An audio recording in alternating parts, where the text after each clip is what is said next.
ஆந்திர எல்லை ஒரு மலை, அந்த மலை அடிவாரத்திலே இருந்த நான் என்னை இந்த அளவுக்கு கொண்டு வந்து ஆளாக்கி அறிவூட்டி எனக்கு ஆசானாக திகழ்ந்த தலைவர் கலைஞர் அவர்களை நினைத்து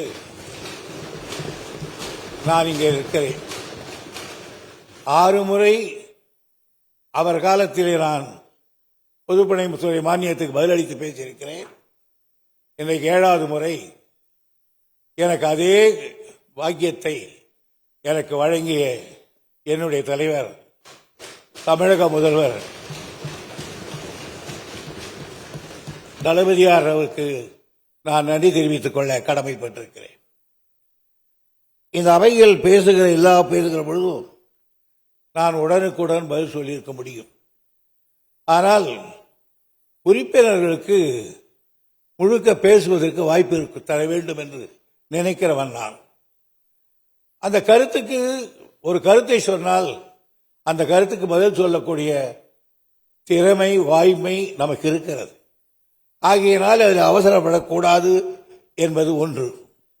2வது, இது கொஞ்சம் ஜாக்கிரதையாக பேச வேண்டிய இலாக்கா.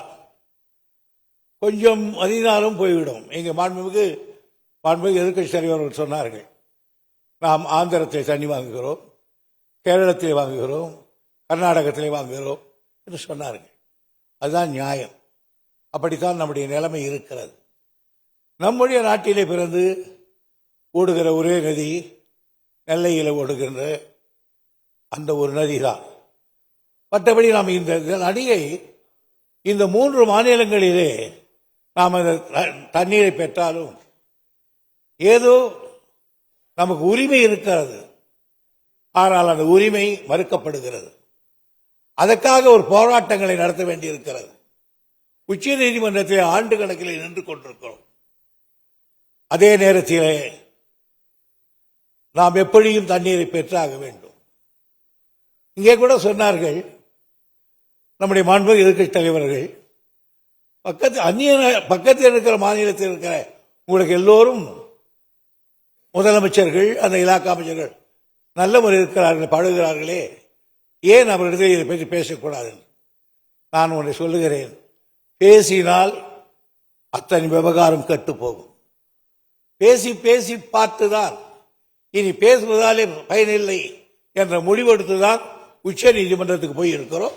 உச்ச நீதிமன்றம் தான் நம்முடைய உரிமைக்கு பதிலளித்து சலுகை செய்திருக்கிறது. ஆகையினால் தான் இன்றைக்கும் ஒவ்வொரு விஷயத்துக்கும் நாம் நேராக போயிருக்கோம். ஆனால் உச்ச நீதிமன்றம் என்ன செய்துவிட்டால், இவர்கள் பேச ஆரம்பித்தால் நீங்களே பேசி தீர்த்துக் கொள்ளுங்கள் சொல்லிவிடுவார்கள்.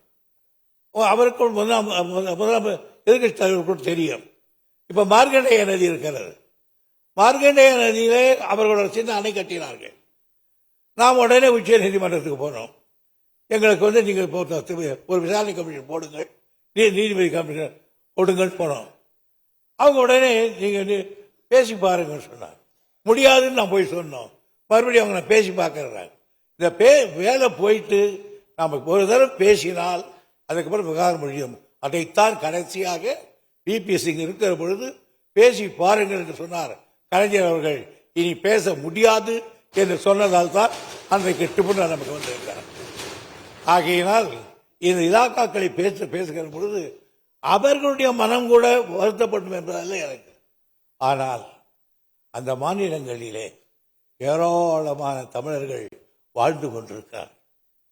ஒரு முறை நடந்து எவ்வளவு பெரிய விபத்து ஏற்பட்டது என்பது நமக்கு தெரியும். ஆகையினால் தான் ஜாக்கிரதையாக பேச வேண்டும் என்று நான் நினைத்தேன். ஒரு காலம் நான் குறுக்கிட்டு அதில் வேகத்தில் ஒரு சொல் கூட வந்துவிடக் கூடாது என்று வைத்தேன்.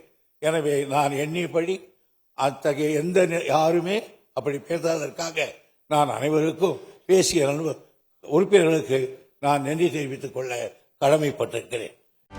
செய்திகளை உடனுக்குடனும் துல்லியமாகவும் தெரிந்து கொள்ள சப்ஸ்கிரைப் பண்ணுங்க.